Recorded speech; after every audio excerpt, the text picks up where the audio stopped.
Manufacturing is often understood to be a difficult industry to operate in. It requires expensive machinery, a lot of expertise and specialization both from management and employees, and most importantly, it is often mixed with intensive competition, especially if the country the companies are operating in adapts a free trade framework and the allowance of foreign companies. Hence why, in the context of the Philippines, manufacturing has mostly been operated by foreign companies. For instance, the largest manufacturing company in the Philippines is not a local company, but rather the likes of Texas Instruments or Toshiba and the former Intel Philippines. These foreign companies and the openness to free trade have then been argued by economists to be the causes for the Philippines to lag behind its neighboring peers. Tight competition has left little room for Philippine companies to enter the industry, which led some economists to call for subsidies for them to survive. However, despite the many debates about the failure of the Philippines to enter the manufacturing industry, there is one very specific company that is thriving,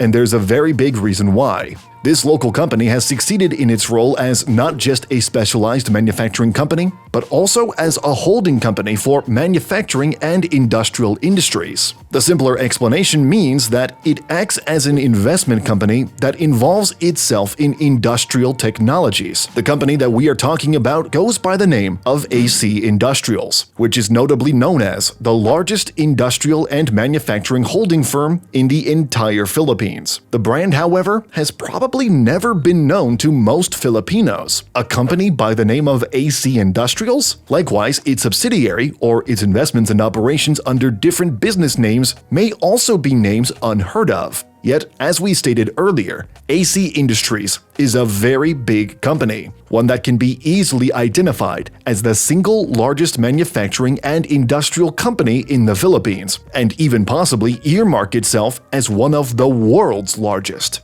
How?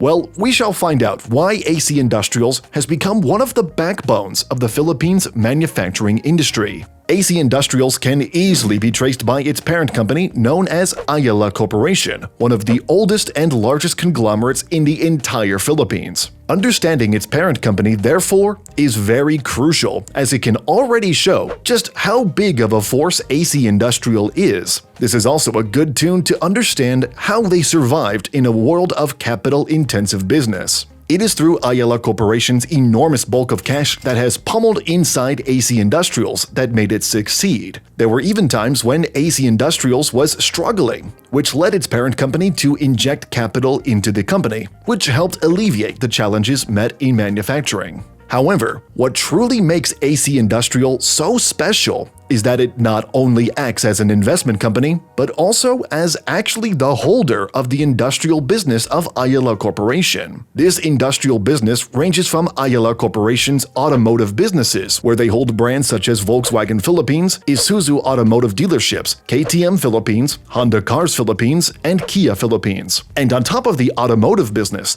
AC Industrial also holds some of the technology and manufacturing businesses of Ayala Corporation. These are known to be Integrated Microelectronics, which is an electronic manufacturing service company. Also noted as one of the world's largest, with offices around North America, Europe, and across Asia. IMI itself is a publicly listed company on the Philippine Stock Exchange and has consistently reported approximately $1 billion in total revenue every year. That is more than 50 billion pesos in annual sales. IMI alone is also known to be one of the largest manufacturing companies in the country. For context, one of the other large companies can be the likes of SFA Semicon Philippines Corporation, which is a big company understood to be a supplier to Samsung Korea, but its annual revenues are stated in 2021 to be just 17 billion pesos. The other global manufacturing that AC Industrial owns is known as Surface Technology International, stationed in the United Kingdom, VTS Touch Sensor, a leading global printing company based in Japan, and Via Optronics,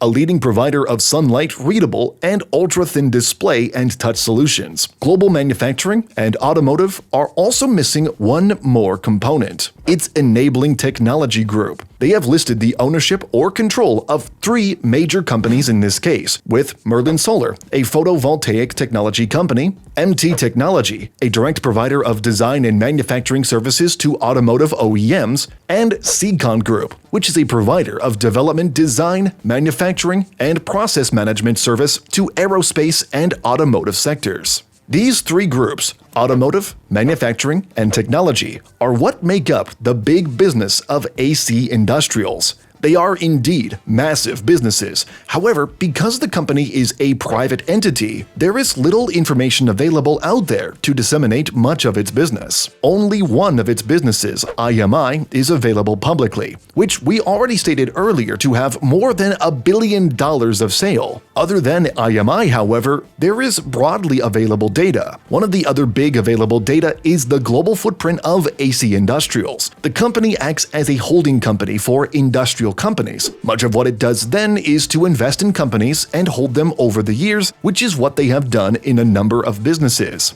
As of the latest data, AC Industrial is exposed to over 12 countries with over 38 facilities and more than 19,500 employees. Moreover, the other best available data can also come from Ayala Corporation itself through the annual report 2021. The company stated, however, unfortunate results as the entire industrial company is still hammered down by the COVID-19 crisis. In 2021, AC Industrial posted a rather gleaming loss of about 1.3 billion pesos in net losses. However, it published several important achievements and priorities for the entire company, which stated several improvements in other businesses, such as its solar business, Merlin Solar, and its motor businesses, seeing growing sales in the coming future. The future of AC Industrial, on the other hand, is as the company stated that it wants to pursue more in the coming future.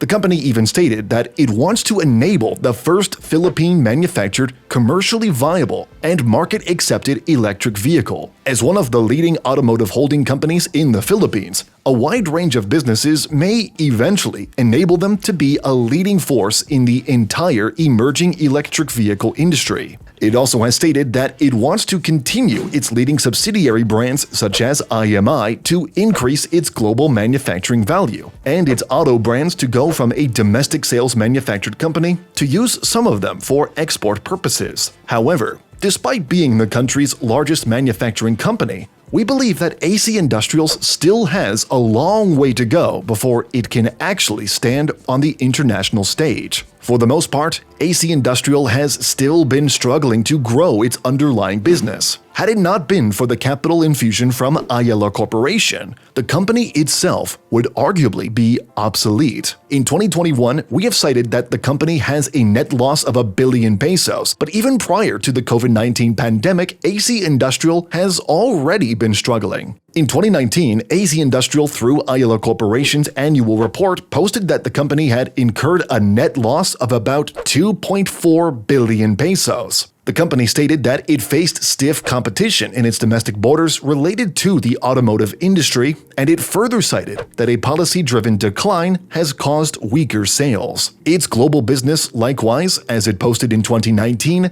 has already experienced declines. IMI has been reporting negative net income since 2019 and has also seen its total revenue decline from a high of 71 billion pesos in 2018 to a drop of 64 billion pesos by 2019. And by 2021, it's still nowhere near its record high. In other words, the company as we see it may be struggling in its domestic borders, which should showcase how many difficulties it may have if confronted internationally. A capital infusion was even made by its parent company. The stated figures were not identified, however, it can also suggest just how much help it is getting outside of normal business operations. This showcases how difficult manufacturing is within both local borders and international borders. Then again, the sum of its net loss is attributed to both its weak automotive business, which is not limited to just manufacturing, and also through other manufacturing companies. For example, Integrated Microelectronics, their superstar electronic manufacturing business, has not been faring well since 2019, posting net losses after net losses every year until the last 12 months of quarterly recorded reports. Had the company then been an independent company without any external help, it could likewise be in a different position than where it is now. But anyway, do let us know what you think. Do you think that AC Industrials has a chance to grow stronger as a worldwide competitor, or will it stay as a weak company within domestic borders? Thanks for watching.